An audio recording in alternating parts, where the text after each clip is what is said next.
So Michael Snyder at the Economic Collapse blog has an very interesting article that I take heart to because he's right. Why does the left hate us so much? I remember when I was talking about my first video today. The fake fraudulent voting crap happened to be in super liberal California left, and the counties I mentioned were massively left. Most all of them were.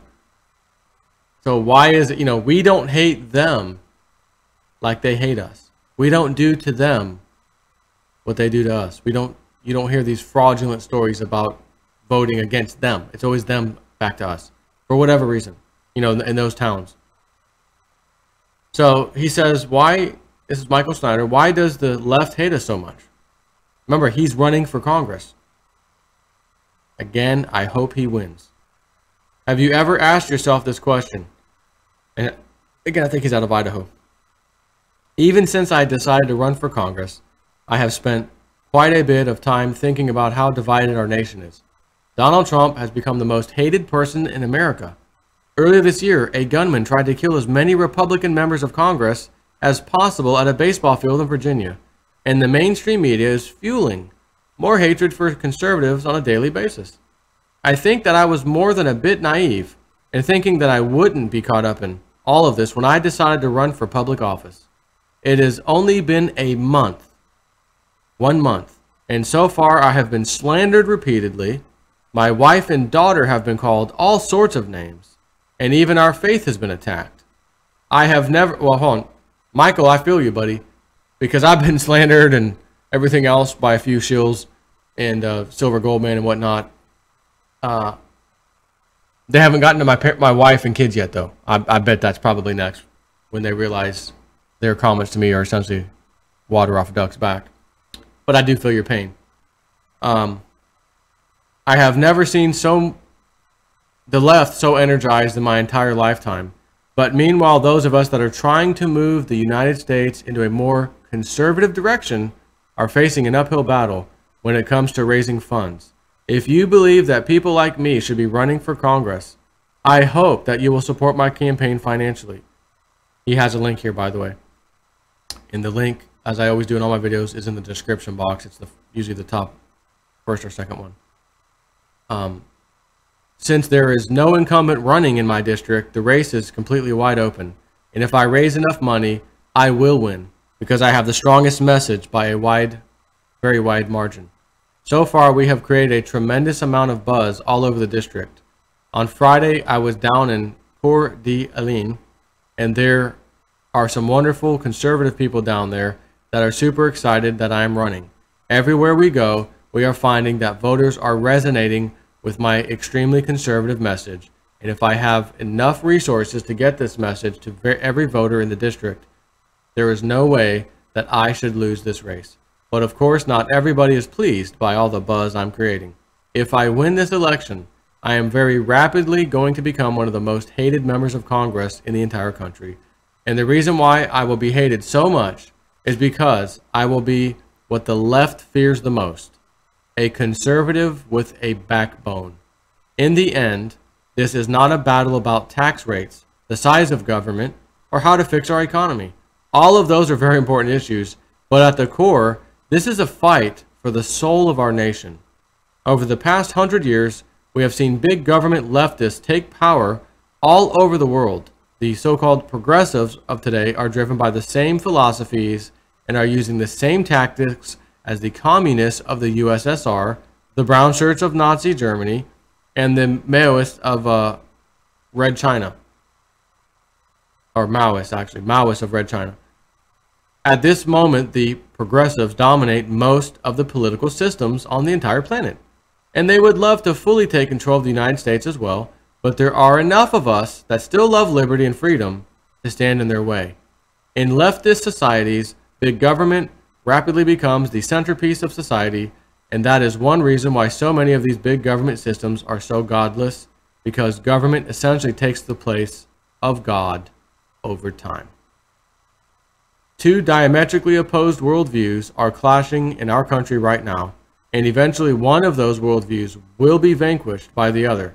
For those of us that still believe in life, liberty, and the pursuit of happiness, the progressives of today are an existential threat. If the left gets enough power, they will criminalize what we believe by making it hate speech. Remember that? Who came up with hate speech? Those people.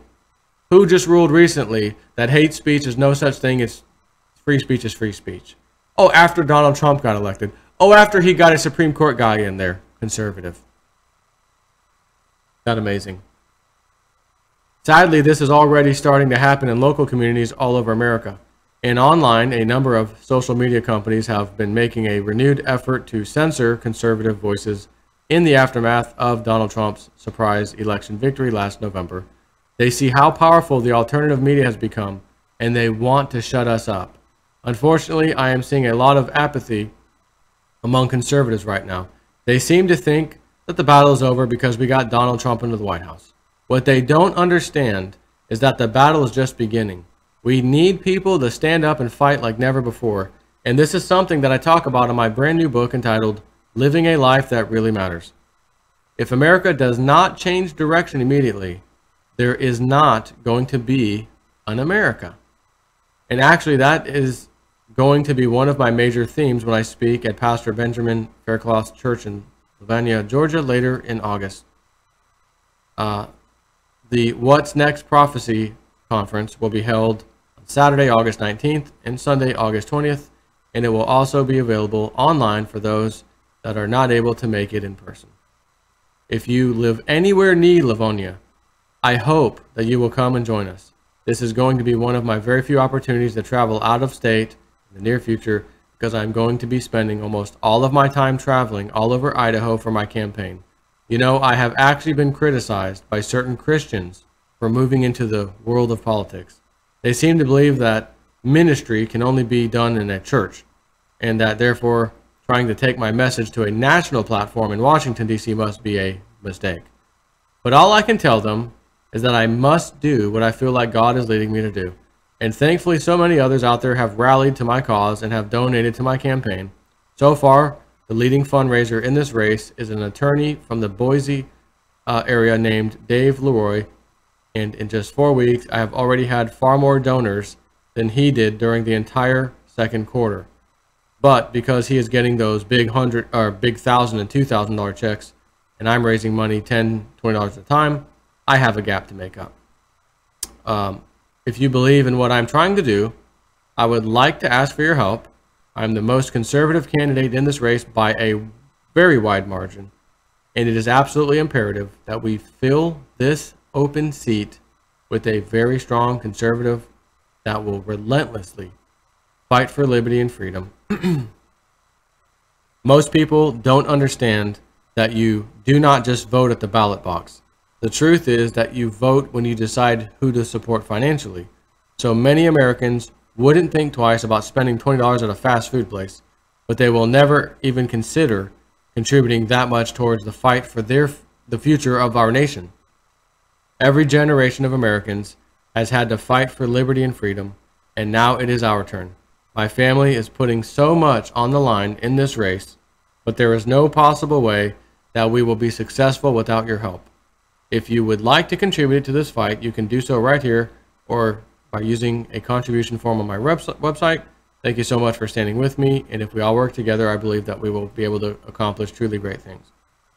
So I have a realist question. History, again, everything seems to go in cycles, right? Democracy is a degenerate form of a larger type of form of government.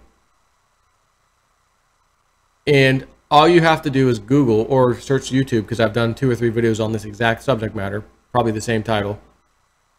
The Cycles of Government. JSNIP 4, The Cycles of Government, or Realist News, The Cycles of Government. I'll lay it out right there. It basically talks about, since even ancient times, these 3 or 4 main cycles or types of government. You know, aristocracy, democracy, whatever, oligarchy, king and queen, that bullcrap. And how democracy came along as kind of a degenerate form of one of the other ones. I forget which other one I was talking about. And some of these old-time philosophers, you would recognize their names, had some interesting things to say. But the point is, it goes from one type to the next type to the next type to the next type. Then you have a dictator / king, queen, whatever, and then it starts over again. But usually the king takes place because the democracy, if you will, failed because power was spread around too many people, and you've got these leftist groups, the right group, right? You have a president who's one way, can't get anything done. They won't put his guys in. You know, he picks someone, they won't accept them. He's got to pick somebody else. They won't accept them. He picks somebody else. Finally, they accept him, but that guy's part of the damn club. You know, he can't win. So finally, you know, revolution starts. People say, "The hell with the rest of you guys. We're relinquishing you of your duties now, and we want this guy to be the supreme commander, whoever it may be at the time." Usually somebody who was fighting during the Civil War, who everyone trusted because this guy was leading and he knew everything we knew, etc. So he's the guy. Everything works out fine. He takes over. Life is good. His kids take over when he dies. Life is still good because they were around when he was dealing with this, so they know what it was like. But then their kids have kids who had no idea what happened. They grow up, everything's great, and we're the king. You know, we're the prince and king and whatever, queen. And life is good. And then things change, and people want, you know, you guys have all the power, you should spread it, and so you guys don't make all the decisions for everybody. Oh, okay. We'll create a Senate. Okay, then the Senate comes, and the cycle starts all over. So having said that, I don't know that, as he says, you know, we could take our country back, and that kind of thing. I don't know that that's going to be possible if I'm to look at history. But the little bit of hopium I've been smoking, a little bit of hopium, says maybe. Maybe there's a smidgen of chance, but the realist news side of me says not a chance in hell. So, whatever. Take it however you want it. Take care.